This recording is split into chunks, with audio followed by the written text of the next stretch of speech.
Is market gardening profitable?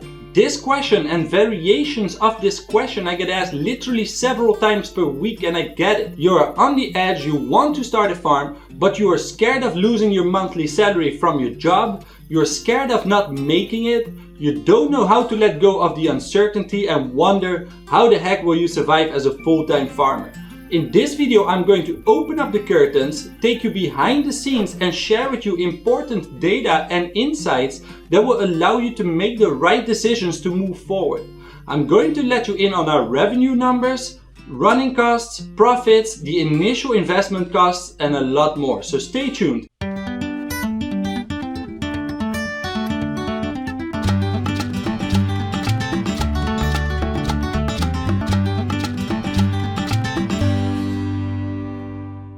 Hey guys, my name is Moreno from thedutchfarmer.com. On this channel we cover all things market gardening. We cover both the production side as well as the important business side of running a small farm. And if this is your first time here, welcome and consider subscribing. Ever since this channel gained more traction and exposure, I've been receiving a lot of emails from you guys, and one of the recurring topics is specifically around finance. Lots of you are asking about startup costs, how to finance a transition, how long it takes to generate an income, how to balance your income before leaving the 9 to 5, how can you be sure that you can provide a constant income for your family, and a whole bunch of other questions.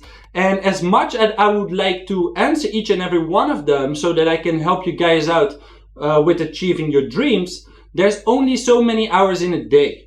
I simply can't dedicate several hours per day responding to every email, even though I would love to. I still have a wife and a daughter I want to spend time with and our family farm to run.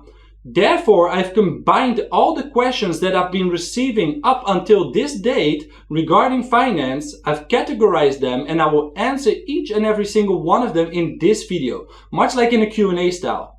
Now, it is highly possible that I'll be answering some questions that you personally already know the answer to. So to make your life easier and not let you sit through each of these questions, below this video I've included timestamps with all the different questions that I will be answering, so you can simply press on the ones you want to have answered and you'll be prompted immediately to that part of the video. But before you head over to those specific questions, as promised, I will let you in on our personal farm numbers, my thought process of making a living on a small farm, and what it all entails. Before I do that, I really want to clear the air here. Sharing our numbers is not something that I've ever done before publicly, nor is it something that I thought that I would ever do. And the reason for that is pretty simple. How often don't we get advertisements pushed in our faces telling us that we can make X amount of money pursuing our dreams or other hollow promises? I mean, I just don't want to be another guy on the internet telling you to quit your jobs, to start a farm and all be well. And to a certain extent, I do feel guilty about this. Through my videos, I hope to inspire you and educate you and show you what's possible. On the other side, by showing you the footage of the bounty, the birds singing in the trees, and all the other good stuff happening on the farm, it seems like the sun is always shining, there's an abundance of rainbows and unicorns, and we're all singing the kumbaya around the fire at night. But that's just not the reality of farming. Making a small farm work takes bloody hard work. It takes dedication and motivation, and I promise you there will be plenty of times where you will think by yourself, geez, why the heck did I get into farming? And that's just the reality of it. Having said that, there's probably not one occupation that can be more interesting nor fulfilling and meaningful than being a farmer.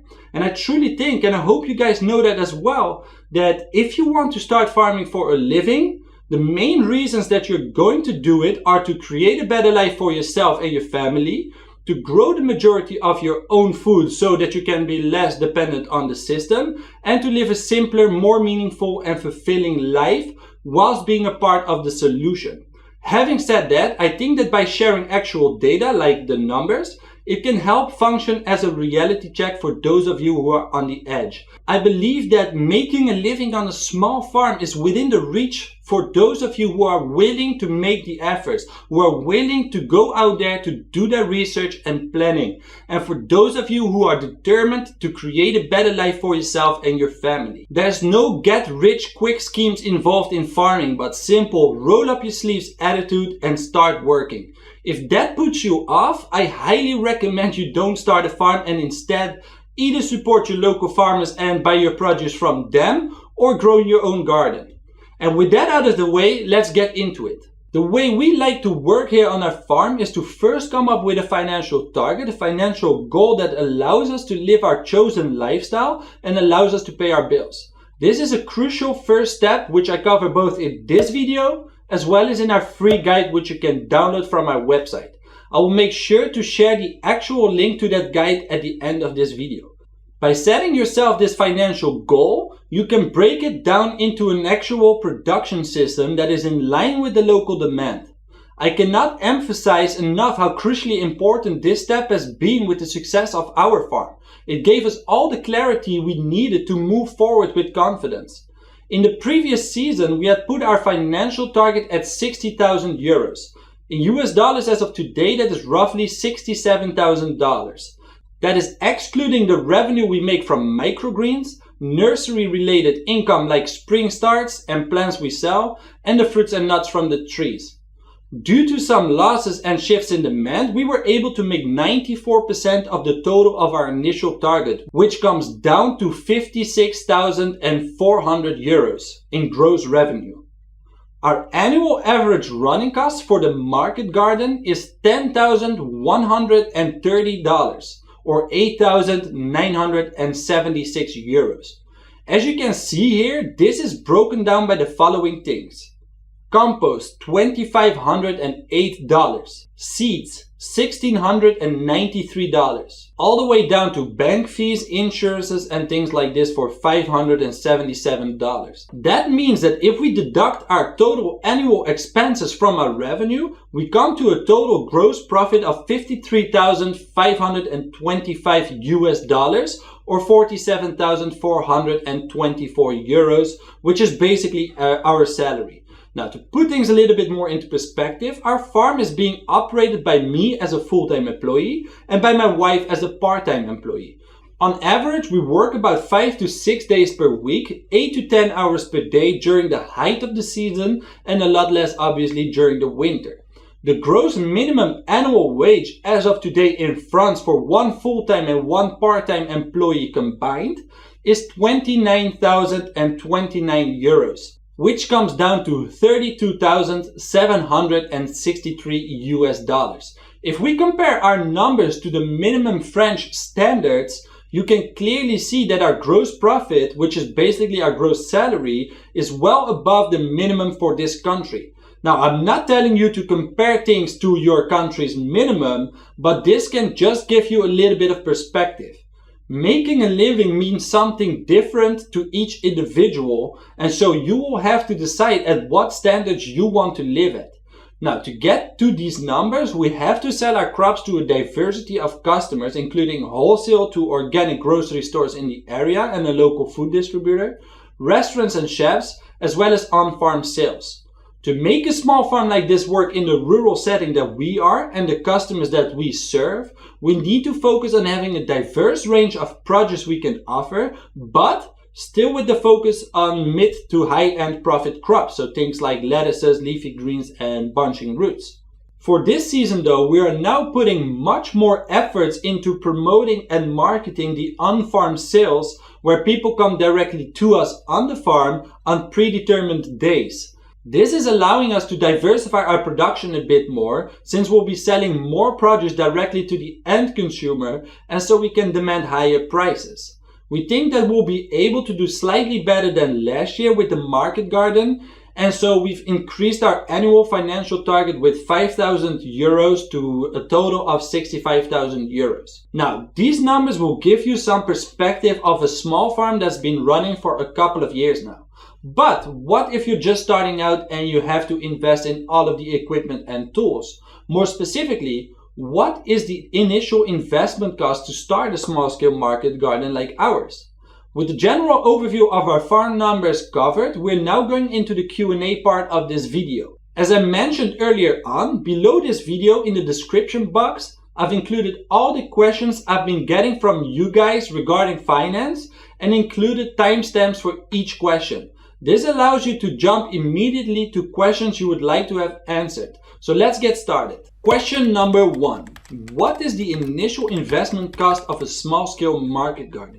In order for me to answer this question, I will have to break it down into 2 segments. I will show you the exact initial investments that we've made on our farm, broken down by individual tools, equipment, and infrastructure. And I'm going to show you what things are optional when you get started, as well as the tools and equipment that are a must. This way you will get a clear overview of what it can cost you to start a small-scale market garden. I will make sure to show prices both in euro as well as in US dollars. Alright, so the size of our farm is about half an acre with roughly 1/3 of an acre under production. The initial investment cost to start our farm was $19,593 US dollars or 17,360 euros. This initial investment cost is broken down by the following things. $1,457 US dollars for the entire walk-in fridge, which we built with an air conditioner, second-hand insulation panels, and a cool bot. $4,101 for the high tunnel, nursery, and all the equipment, so pots, trays, ventilation, and so forth. $471 for the post-harvest station and some packaging. $1,289 for the harvesting equipment, and this includes a greens harvester, harvesting crates, and knives. $1,118 for general tools and equipment, like a broad fork, a bed roller, hand-powered drill, and batteries, rakes, forks, shovels, and so forth. $2,453 for the entire irrigation system. $1,580 for the seeders, including shipping. $1,193 for crop protection, including fleeces and insect netting. $5,222 for compost, seeds, and potting mix, and $701 for a bit of earthworks, fences, windbreak, weed barrier, and a soil analysis. This is the entire initial investment that we've done to get our farm up and running in, for us, the most efficient and practical way. But having said that, I realize that not everyone has that amount of money to get started with, and will have to do it with a lot less than that. In fact, let's have a look at the things I've listed on the list that we initially invested in that I think you can do without when you're just starting out on a small budget. If we work our way from the top to the bottom, we have the walk-in fridge, which in my opinion is a must to have when you start a farm. So we keep that in place. The high tunnel and nursery space could probably be left out. Even though the costs for these spaces were not extremely expensive for us, since we bought everything second-hand except for the small nursery tunnel, you don't need this space to get started. With a bit of flexibility and resourcefulness, you could potentially convert an existing space within your home into a small nursery space to get started. You do need some nursery trays, labels, and pots, and these we bought at a total of $282. Since we already had an existing building outside, we simply converted this space into a post-harvest station, and we sourced pretty much everything for this area and got ourselves a second-hand spinner to dry our greens. Total cost for this was $471. The next one on the list is the harvesting equipment at $1,289. From this total, we paid $912 for the greens harvester, including shipping, $301 for harvesting crates, and the rest was for knives and the like. Obviously, the big one in this list is the harvester. This is a tool that I highly recommend you get if you're going to do decent amounts of volumes of salad greens. It will really save you time and it will very quickly pay for itself. On the other hand, if you simply don't have the money but you have more time at hand, you could do it potentially without this tool initially. Also, if you're not going to do lots of arugula and salad greens, you don't need this tool. I will include it in this calculation because I recommend it, but it is optional. Then we have the basic tools for which we paid $1,118. From this, $411 was for the bed roller that we bought. It's a great tool to have in combination with the 6-row seeder, but not a necessity. $206 was for an 18-volt cordless drill to run the harvester, and the other big one is the broad fork at $200. Both of these I recommend you have, so I'll let them in the calculation. This gives us a total of $1,118 minus the bed roller is $707. The next category is our irrigation system setup, for which we paid $2,453. The high price we paid is a bit inflated because we farm in an old family style orchard and we created a fixed overhead irrigation system with sprinklers throughout all the plots. Since there are many obstacles in the fields, we needed to create our irrigation system setup in triangles, thus increasing the amount of equipment needed. On the other hand, I think that you can easily do it for half this by creating an irrigation system setup that is manually placed wherever it's needed. This way you only have to install the main lines connected with a quick coupler system and you'll be able to reduce a lot of the material needed. Therefore, if you're on a budget, I recommend you go that way. We could do this part for about $1,129. Then, seeders. We paid $1,580 for the Jang seeder, the 6-row seeder and additional accessories and the importation. If you're just starting out, one seeder will suffice here. In that case, I would personally go for a Jang seeder because you don't have to be very picky on the way that you prepare your growing beds. The cost of this seeder was $540 without importation. Nowadays, this tool is pretty much everywhere available in the Western world, so the transport cost should be pretty low. Next category is crop protection at $1,193. From this, the insect netting was by far the most expensive at $623. Honestly, we bought quite a lot more than we actually needed. In reality, we only need half of it, so I can reduce the price by 50%. Then, row covers for season extension was $175. And we bought galvanized steel wire and pegs to create tunnels, which comes to a total of $395 for these two. That means that instead of $1,193, we could have done it for $881. Then a big one on the list is compost, for which we paid $2,508 initially to create our no-dig beds. This was quite a steep investment, but a necessary one as it allowed us to increase the organic matter in our soil, which was lacking, and improve the overall quality. Seeds were $1,693 and the potting soil was $1,021. You can potentially buy the seeds and potting mix in sections when you just start out. Then the last category is some land preparations, including a windbreak, upgrading a small part of a fence, and put a weed barrier around the perimeter that prohibits weeds creeping in from the sides. This section can be done without and was only optional, so I won't include it into our total. Then, if we combine everything together, we come to a total of $11,997 or about 10,630 euros of initial investment cost. Mind you though that at this price level you will have all the seeds necessary for the entire year plus all the potting mix needed for a full year of growing transplants. That means that so far we've already shaved off $7,596 from the initial investment, plus I'm sure that we can even be a bit more resourceful and do it for even less than that. So to answer the question based on this, I think that we can start a small scale market garden in our area here in France using the approach we used with the no-dig method, anywhere around $10,000. These are based on real life prices we paid for the equipment in these parts of the world.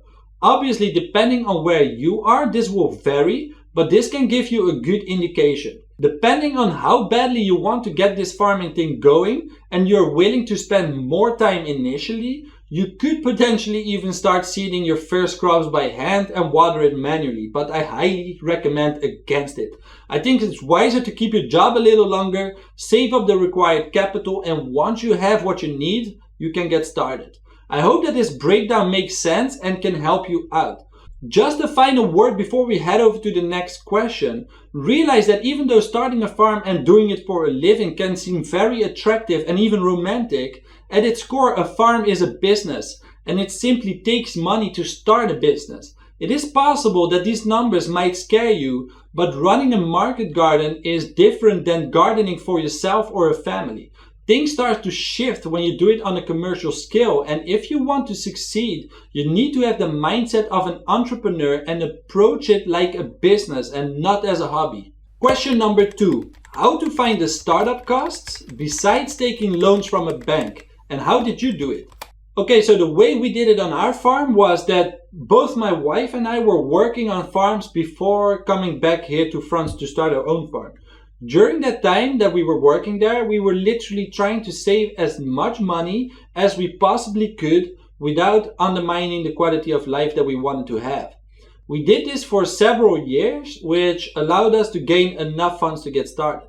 Mind you though, we only had the possibility to get started on rented land, since it would simply not be economically feasible to buy land due to the high cost of land here. Renting allowed us to get started on a relatively low budget.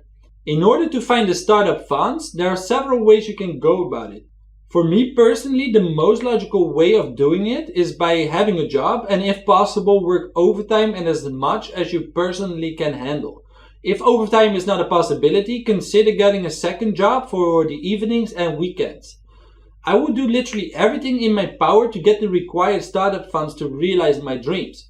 But you might be thinking by now, yes, but I still want to have a life and I have a family I need to spend time with.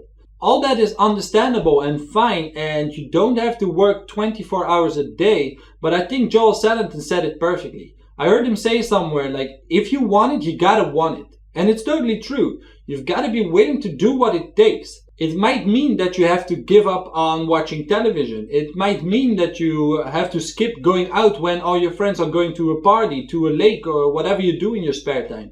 You've got to be willing to make sacrifices early on so that you can work towards your dream of starting and running a farm.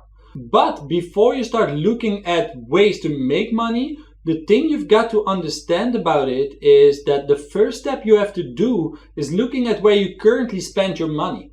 I'm sure there are several things within your monthly personal expenses you can live without, and these things usually add up very quickly.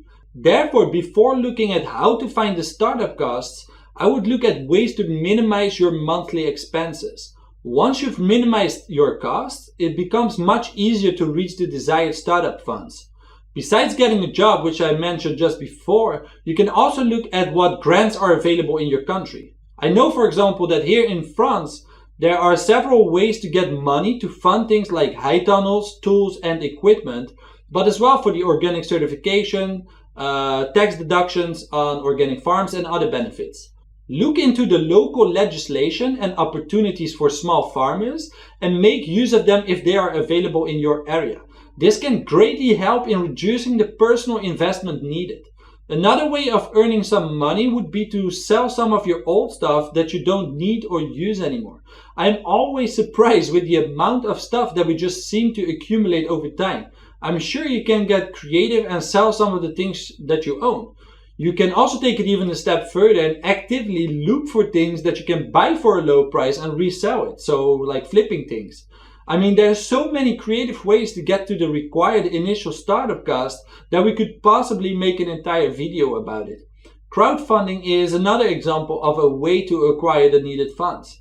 I mean, become resourceful and creative, work a second job, reduce your monthly expenses, sell stuff you don't need anymore, look into crowdfunding, and look if there are any grants or funding available for small farmers in your area. Question number 3. Would you recommend to start on a low budget and invest in tools and infrastructure later on? I would always recommend that you start smart with the funds that you have available. If you're on a low budget, which is basically 95% of us that get into farming, you've got to be very flexible, lean, and willing to do what it takes to go where you want to go. As far as tools and infrastructure goes, and this is where the starting smart comes into play, there are simply several tools and infrastructure a small farm like ours need in order to get started effectively and efficiently. Take for example a tool like a seeder. That's just one of the tools that you can't get around when you start a farm. It is simply not efficient and practical to seed everything by hand. On the other hand, take for example a piece of infrastructure on our farm, like the high tunnel. That is something you don't need in order to get started. If you don't have the money for a high tunnel, you can get started with cheap fleeces. It is obviously not as effective as a high tunnel, but you can extend the seasons just a little bit and it's great to get started with. Other infrastructure that I deem a necessity when starting out includes a post-harvest station. You just need a space where you can process and clean up your produce. This area does not have to be extremely expensive, and most of the material and equipment needed to create an efficient station can be sourced and bought secondhand. Another piece of equipment which is a necessity on the farm is a walk-in cooler. I can't imagine running a small farm like ours without the use of a fridge. A small storage space for your tools and equipment, and one other piece of infrastructure that is also a must on a small farm is an irrigation system setup. I've heard some stories of people watering their crops using watering cans manually. And honestly, if you're even a little bit serious about farming and still want to have a life next to, you can't do without an irrigation system setup. Vegetables, like most other organisms, are mainly composed of water. Lettuces, cucumbers, tomatoes, carrots, spinach, celery, and a whole bunch of other crops are for 90% or more made out of water. This means that basically we are farming water, and so an irrigation system is a must. As far as the necessary tools go, I recommend you watch the answer I gave to question number 1. So just to finish up this question, I recommend you start with the bare essentials, do it on a shoestring budget, start generating an income, and from the generated revenue, reinvest into upgrading and scaling your farm exponentially. Question number 4. How much time, labor, and money is needed to set up the infrastructure? Okay, so the money part of this question I covered in question number 1. In terms of time and labor needed to set up the infrastructure, it depends. It depends on how much time you can spend each day on getting your farm up and running. If we take our family and our farm as an example, we arrived a couple of years ago on this specific plot in June, so the season was already well on its way, and we started seeding in August. In the meantime, we converted the existing grass field into a production area with all the raised beds. We installed the irrigation system, the plant nursery, and we converted existing buildings on the site into a post-harvest station, an area for the walk-in cooler, and a storage space. It took us about 2.5 months, working 7 days per week, about 10 to 14 hours a day to get that done. That was me, my wife, and our newborn baby at the time, without any outside help from others.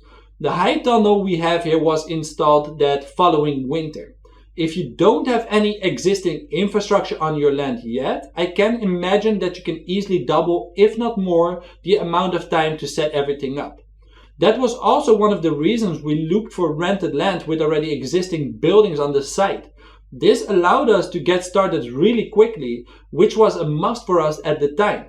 Overall, the time it takes to set up the infrastructure will really change per individual and depends on how much time you can put into it on a daily basis, how efficient you work, and your own physical condition. Question number 5. When is the right time to start? Okay, assuming that you are 100% sure that you want to get into farming, for me, the right time to start is when you've developed a solid business plan. Once you know the initial investments needed to get your farm up and running, and you have those investments plus additional money saved on the bank as a cushion, you've done your research and you know exactly what crops you're going to grow and the quantities, and you've identified who is going to buy the produce from you. Once you're at that stage, you're ready to get started. Question number 6. What is the minimum land surface required to make a living for oneself and or a family? Well, there's not really a standard in terms of minimum land requirement to make a decent livelihood for oneself and or a family. First of all, making a living means something else to each individual, but let's assume that making a living means that you can pay your bills and earn extra money to put aside. Generally speaking, the closer you get from cities, the smaller land surface you will potentially need in order to make a decent living. The further you get away from cities, the more land you will potentially need, and the reason for this is simple. If you're close to cities, you will most likely have a much larger pool of potential customers, allowing you to focus only on the highest profit crops, so things like lettuces and leafy greens. The further you get away from this pool of potential customers, the more diversity you need in order to satisfy the demand of the people in more rural settings.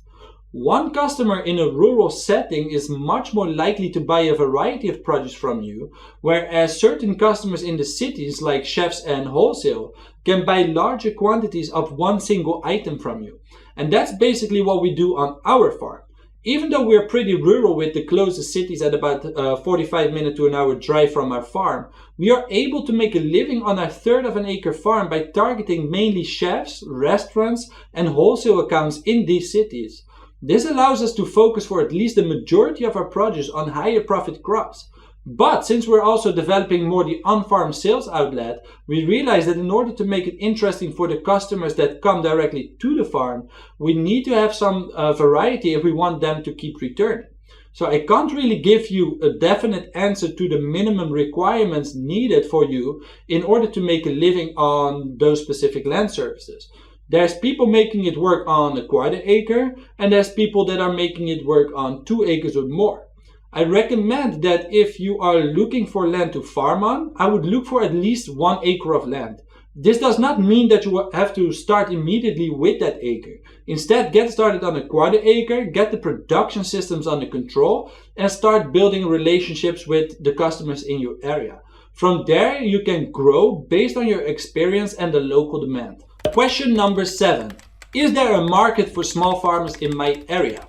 Maybe. The only way of finding out is doing a market research. When we initially started out, we compiled a big list with all the potential customers in our area.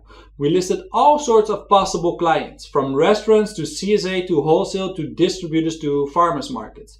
Unlike with the farmers markets where we simply went out to see what the possibilities were, the rest of the potential customers we simply called up, let them a little bit in on our project, and asked them if they would be interested in working with us and locally grown produce. From there, we very quickly identified if there was a market for an extra small farmer in our region. It allowed us to identify the demands, and based off of that research, we've developed a production plan that was in line with that demand, as well as our financial targets. So go out there, compile a list, talk to people, visit the farmers markets, and find out if there is a market share available for you. Question number 8. How long does it take to generate a revenue and the time frame from seeding to selling? A revenue can be as quickly made as the days of maturity of a crop. If I plant a radish crop right now outside, on average, 30 days later I can harvest that crop and sell it, allowing me to earn revenue. So the time frame from seeding to selling can be as short as 30 days, like is the case with radishes and arugula, but it can also take 60 days for beets and carrots, 90 days for cabbages, and even 275 to 300 days for garlic. So how long it takes to start generating a revenue really depends on the crops that you're going to grow, as well as the season that you are in. In early spring, late autumn, and winter, crops take longer to reach their maturity compared to crops in late spring and summer. And this brings us directly to the next question. Question number 9. How soon can you earn a living from the farm? Unlike generating a revenue, which can be done quite quickly, making a living from the farm is something else entirely. I prefer to look at it in terms of a whole season. I believe that if you follow the right practices and you've gained valuable experiences through working on other farms and for other farmers, you can earn a living as soon as the first season on your own. Having said that, that's definitely not the standard. If you've never farmed before and all the farming knowledge that you've gained comes from looking at YouTube videos and from books, it is very likely that you won't exactly make a living in your first year or even in year 2. Too many variables come into play when it comes to making a living. As a starting farmer, basically starting at zero, there are so many things that you need to learn that it can become pretty overwhelming. You need to learn how to run a business and all the aspects that come into play with that side of farming. You need to learn the production side and produce high quality produce on a consistent basis and all the other things that come into play. If you don't have an experienced mentor that can support you in times of need, It can easily happen that you will dedicate large amounts of your time on tasks that shouldn't get much attention in the startup of your farm. When starting out, the most important things you need to pay attention to early on is producing, marketing, and selling. Setting up systems to manage these aspects of farming early on will allow you to continuously optimize these systems and become more efficient with every growing season. Therefore, keeping data and records from everything that you do on the farm is a really important practice, definitely in the beginning. Knowing days to maturity of crops, the yields that you get from your beds, the costs and inputs to get the crop from seed to finished product, the prices you sell them at, and the customers you sell them at are all important information to keep track of. This will allow you to continuously improve your production, marketing, and sales strategy and make decisions based on data and not on assumptions. Now, to get back to the question of how soon you can earn a living from the farm, if you farmed for other farmers before and you've gained valuable experience from that, plus you have potentially a mentor to guide you, you can earn a living in your first year. If that's not the case and you've never grown anything on a commercial scale before, it can take you 2 or 3 years. I recommend that if you want to start farming and you don't have any experience, you start installing all the infrastructure and you buy all the tools needed whilst you keep your day job. As soon as you're at that stage, I personally would go all in at the beginning of a new growing season. This will allow you to work at least a full growing season on your farm, which will give you lots of experience and data. And in the worst case scenario, if you did not make enough of an income to sustain yourself over the winter, you should look into getting a job for the winter months. That's one way to go about it. Another way would be to reduce the amount of work you do at your 9 to 5 to a part-time job and spend half of your time on the farm. That's another solid way to do it. Question number 10. How much revenue can a 1 acre farm make in a season under normal farming conditions? Alright, so first things first. Normal farming conditions. I have honestly no idea what that means. If I've learned one thing with farming is that literally nothing is normal. Normal farming conditions do not exist. Every year is going to be entirely different, from weather to demand to management. Change is the only constant with farming. And when it comes to the amount of revenue a 1 acre farm can make, again, there's no standard for these things. It highly depends on your markets, the experience of the farmer, the efficiency of your management of the farm, and the type of produce that you are producing, amongst many other influences. But to give you a quick and easy answer, on a third of an acre, we are able to make between 55 to 75 US dollars annually.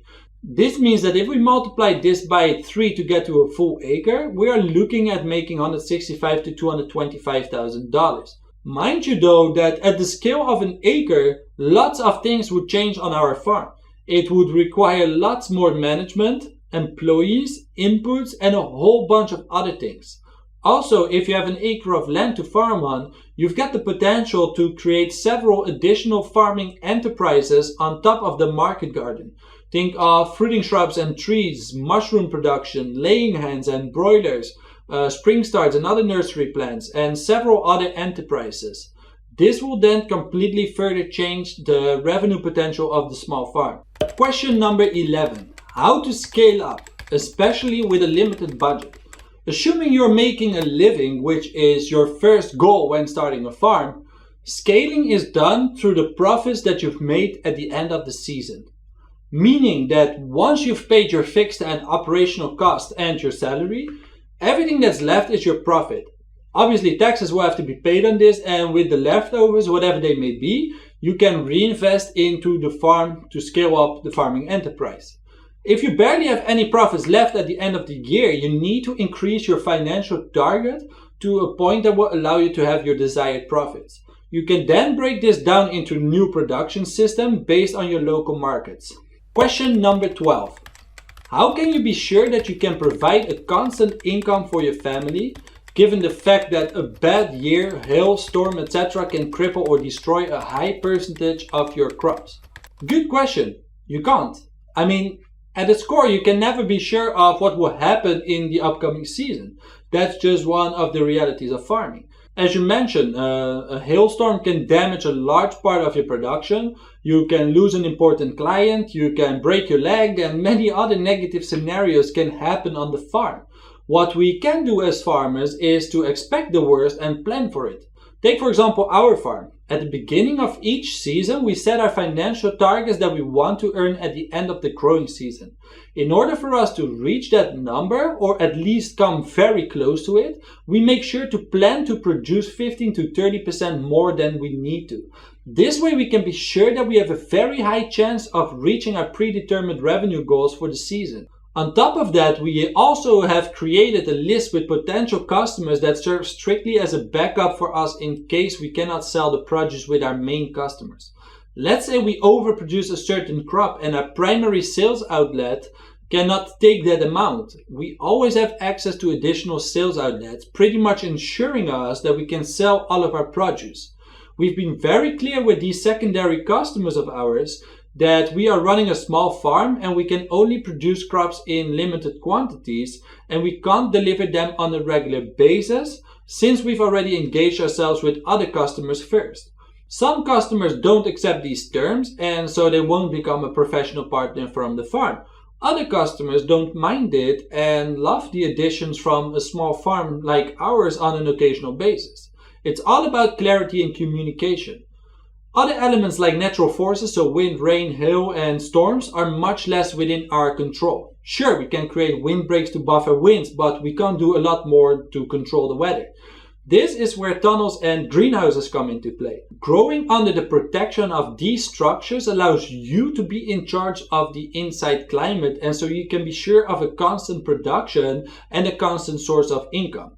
Of course, these structures will need to be invested in, but they will very quickly pay back their initial investments. So just to recap, plan for the worst, have a list of potential customers as backup for your primary customers, and growing under protection will allow you to be in charge of the climate and so you can be sure of a steady source of income. Question number 13. When did you start making enough money to meet your daily expenses?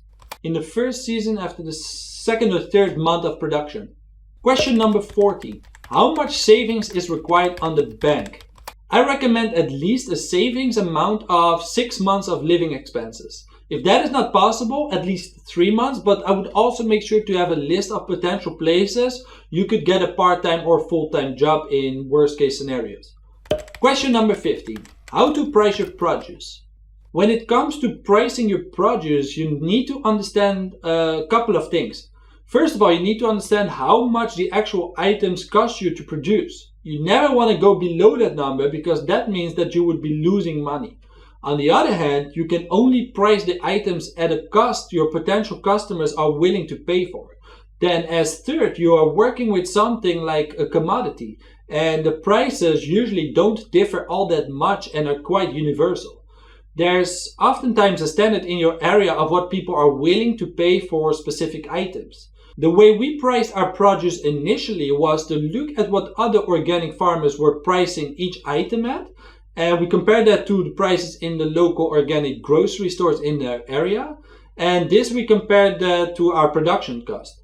From there we were able to see, based on the prices farmers demand for each item, what the actual profitability of a crop would be for us and if it would be profitable in the first place. We quickly realized that some crops were much more profitable for us to produce than others. Another thing to look at is the actual customers you will sell your crops to. For example, we sell our crops to wholesale accounts, restaurants and chefs, which can be considered between wholesale and retail, and we sell directly to the end consumer. Each of these customers buy the exact same produce from our farm at different price levels. Obviously the wholesale, since they buy large quantities, they get it for the lowest price. Chefs pay a bit more and individual customers on the farm pay the full price. Depending on the customer we serve, we adapt our offer. For example, we could never profitably sell cabbages at wholesale level, whereas if we sell individual cabbages to people that come to the farm, we can make a profit on it. It might not be much, but there's still profit. On the other hand, if we take lettuces, which is a very profitable crop on our farm, we can sell large volumes of it to wholesale outlets and still make a good profit on them. Then it just becomes a numbers and volume game.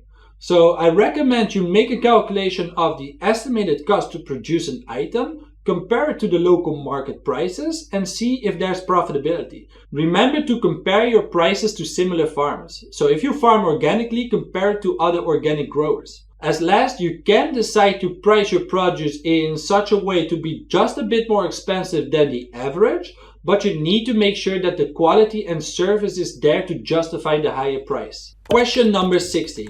How to let go of the uncertainty of not making it. How to overcome the fear of failure, and were you scared at first? Yes, my wife and I were both scared at first. I think that's just part of the process and is totally normal. Definitely when it comes to the unknown. But I think that being scared can be a potential asset. As soon as we become afraid of something, it unleashes a certain power within us that if we can control and harness it, we can put it to good use. This power and energy is something that we use to make sure that we were going to succeed. And this in turn allowed us to let go of the uncertainty and the fears of failure. Since my wife and I worked for many farms before we started our own farm, we knew that the lifestyle and life farm offered was the one that we wanted to fight for and do everything for in order to achieve success. What helped us a lot in overcoming the fear and uncertainty was the creation of a solid business plan and reaching out to potential customers to get direct feedback from them. As soon as we had a business plan on paper and we knew who our customers were going to be and what their demands were, it kind of allows you to let go of many of the uncertainties. At least that was the case for us. After directly talking to several potential customers, it gave us the ability to move forward with confidence. So if you're currently on the edge and the thing holding you back is fear, I recommend you go out there and talk to some potential customers wherever that is possible. See whether they would be interested in working with you. Ask what they are looking for, the quantities, and you will get the ball rolling from there. The more research you do, the more you plan, and the more upfront work you do, the more you will gain confidence, and at a certain point it just becomes a matter of going for it and following the plans that you've made. Question number 17. Can your farming technique compete with larger commercial farming in terms of profitability? To be honest with you, I personally think we shouldn't compare the two together at all.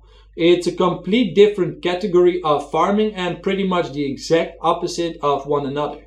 We don't compete with large-scale agriculture in terms of profitability, but in terms of freshness of produce, diversification, customer relationships, amongst many other things. We as small farmers play an entirely different game. We do our work manually and we can quickly adapt to changes in demand. Usually we also serve a different type of customer than the one that buys the majority of their food in large grocery stores. So to answer your question, don't compare the incomparable. Question number 18. How to ensure good production and revenue as I transition. Good production comes from good farming practices. Use good quality seeders to direct seed your crops and create a small nursery to grow strong and healthy transplants. Keep your weeds to a minimum and put lots of effort into the health of your soil, and it will pay you back with an abundance of good production. Also, make sure to plant crops in succession so you will have a steady supply of crops throughout the entire growing season, allowing you to earn a consistent revenue. With season extension, you can lengthen the growing season on either end, allowing you to earn more revenue as well. Question number 19. What is the best way for you to transition from giving up your regular job to becoming a full-time farmer? In the free guide, which you can download on our website, I talk about the 3 different ways of starting a farm. You can either start a farm whilst keeping your 9 to 5. You can start a farm by reducing your 9 to 5 to a part-time job. Or you can save up enough money to invest in the necessities, including some extra money on the bank, and go all in. My preference goes out to the last method, which is what I call the full-time farmer approach. The matter of the fact is, if you can devote all your time to farming, you will learn so much quicker than doing it on a part-time basis or a spare-time basis. Once you go all in, it kind of gives you the power and need to succeed. Obviously, care and attention are required and you need to develop a solid business plan, but saving up enough money for the startup costs, having a little cushion on the bank, and then going all in is the approach I would personally take. In fact, it's the exact approach that my wife and I have taken. But this does not mean that it is truly the best way of going about it. I think that that's more of a personal thing. Some people prefer to have more security and are willing to take more time to get their farm up and running. So you can definitely start investing in tools and equipment whilst you still work at your 9 to 5. You can also do it on a part-time basis where you reduce the amount of labor you work at your 9 to 5 to a part-time job. And so you can spend more time establishing your farm. There's not one way of going about it, and there's a different approach available depending on your personal situation and preferences. Question number 20. What are the financial steps to take to transition into farming? Before deciding on the approach you're going to take to start your farm and make that transition, get clear on paper what the initial startup cost of your farm will be. Once you know that, you have either two options. You can decide on investing the equipment bit by bit whilst you keep your day job and you slowly build your farm over time, and maybe you even start selling already on a small scale. Or you save up enough money for the whole initial investment, including an additional sum as backup in case of need. Once you've reached that specific sum, you can then decide to leave your job and go all in. Question number 21. How can one survive the first couple of months of transitioning into farming? I recommend you have enough money on the bank that covers at least 6 months of living costs. Then once you start your farm, after a month or 2 months into production, you will start to generate revenue from the farm. Question number 22.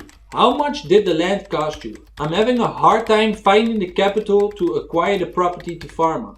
Don't find the financial capital to buy a property. Get started on rented land. That's probably the best advice I can give you. My wife and I also wanted to own land and start a farm on land that was ours, but we simply didn't have the financial capacity to do so. At that stage, we could have done either two things. We could either both get a 9 to 5 job and save up as much money as we possibly could until we had enough to buy land, or rent a piece of property and get started immediately. And so the decision was quickly made, and I wouldn't have done it any different. Now we're in a position where we can work towards a more permanent solution for our family whilst we're doing what we love. Pretty much a win-win situation. Question number 23. How do you manage to balance family life, farming, the business side of farming, as well as educational content creation? Well, I look at it in order of personal importance. The most important for me and my wife is our well-being and our family life, so that comes on one. But the big part of our family life and the quality of life that we aim for is being supported by the farm. So I have to say that the farm and the functioning of it shares the number one place in terms of importance, because if we cannot sustain ourselves financially with the farm, we cannot live here, let our child grow up in this environment, and probably have to move back to the city, get ourselves a paying job, and continue life there. Well, I can tell you that will never happen, even if they have to force us. Therefore, in terms of management, work on the farm gets the priority. Once that is done, we can spend our time together the way we want it. At the beginning of starting a farm, it can be a bit hectic organizational-wise, but with time you become more efficient, everyone has their job and it becomes routine. The online educational content creation comes in the last place in terms of importance, because I never want to let it interfere with our personal life nor the functioning of our farm. That's probably also the reason that I don't upload videos on a weekly basis, but closer to a video every other week or even less. I simply don't want my daughter to grow up looking at her father working all the time outside, and once he's done with the farm, he's in front of the computer the rest of the time. That's just simply not an option for us. I hope that by answering these questions, you'll be able to take what you need and make the right decisions moving forward in your journey of becoming a successful small farmer. If you learned something new in this video, make sure to like it and subscribe to the channel. Also, head over to thedutchfarmer.com and grab yourself a free copy of our in-depth ebook on how to make a living on a small farm. If you want to see a video that shows you the actual steps to take to start a farm, I highly recommend you watch this video next. Thanks for watching, and I'll see you there.